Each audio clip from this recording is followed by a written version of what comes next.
देखिए, ये मैंने एक विशेष वीडियो बनाने का प्रयास मैं कर रहा हूँ जातिवाद के ऊपर, और इसमें कुछ मेरे तथ्य हैं, कुछ फैक्ट्स के साथ।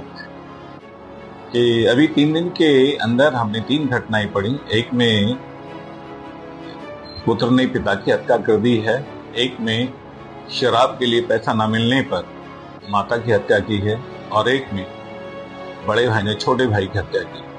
अब ये बताइए कि जब इतने ज्यादा और खून के रिश्ते या पवित्र रिश्ते या करीबी रिश्ते और कौन से होते हैं, लेकिन हम इस समाज में रहकर जिम्मेदारी ले लेते हैं पूरी जाति की, जबकि अपना घर नहीं समझता, अपना परिवार नहीं समझता। मेरे पास अभी एक सज्जन हैं जिन्हें बहुत अच्छी तरह से जानता हूं, आज ये आए हुए हैं, उन्हीं से मैंने ये प्रेरित होकर आज ये वीडियो बनाने की कोशिश की है। श्यामलाल जी, आप एक मिनट आए। ये मध्य प्रदेश बुंदेलखंड के रहने वाले हैं, और 3 साल की बात होंगी शायद, ढाई या 3 साल पहले ये मेरे पास आए, और इन्होंने बताया कि मैंने एक प्लाट खरीदा था और मिश्रा जी से, तो 300 गज के प्लाट में से 200 गज इन्होंने प्लाट खरीदा और रजिस्ट्री करा ली, पेमेंट कर दिया, लेकिन कब्जा नहीं लिया। और पंडित जी ने, मिश्रा जी ने कहा कि हमारी गाय बंद रही है, गाय बंदी रहने दीजिए, और जब कभी आप बनाएंगे तो आप बना लेना। अब वो जब बनाने चले तो उन्होंने कहा कि ये जितने में हमारी गाय बनती है तो आपकी है ही नहीं।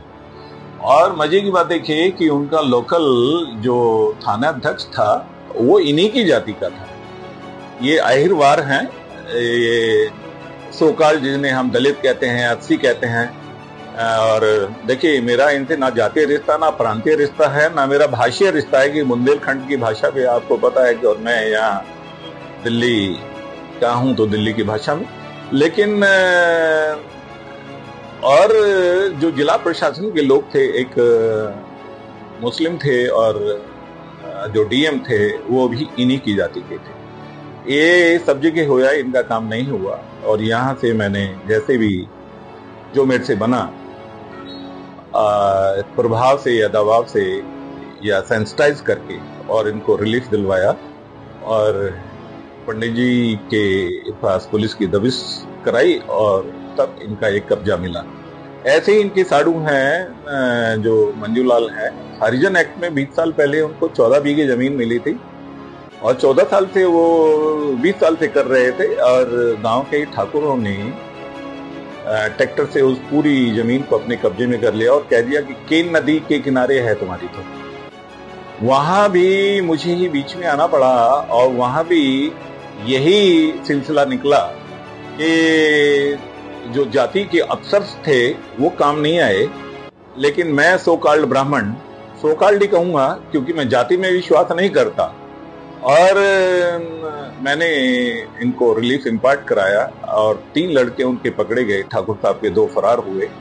4 दिन बाद उनकी जमानत हुई, और इसी मंजूलाल जी ने ही उनका मुझसे रिक्वेस्ट की कि प्रशासन को कहें कि अब ज्यादा सख्ती ना बरतें। इसी तरह से एक मजहर खान है जो दृष्टि आईएएस की तैयारी करता था, दृष्टि कोचिंग सेंटर पर, और उसी की मामा ने उसको एक झूठे केस में फंसाने का प्रयास किया, उसके मकान पे भी कब्जा कर लिया, रियल मामा ने। और सुना है कि वो बचपन में, उसने मजहर खान ने बताया है कि बचपन में 3 साल में मामा के ही पास रह के पढ़ा हूं, लेकिन मामा कंस निकला क्योंकि पिता मर गए मजहर खान के, जो कानपुर में लेक्चरर होते थे, और मामा को ये लालच आई और उसके घर पे कब्जा कर लिया, उसको बंद कराने की कोशिश की, जिसमें मुझे बीच में आना पड़ा। और कोई मुस्लिम ऐसा जुडिशियल ऑफिसर है, मुसलमानों में भी आईपीएस आईएएस बहुत हैं, उसने 2, 3, 4, 5 लोगों से अपनी रिक्वेस्ट भी की, लेकिन वहां से कहीं रिलीफ नहीं मिला।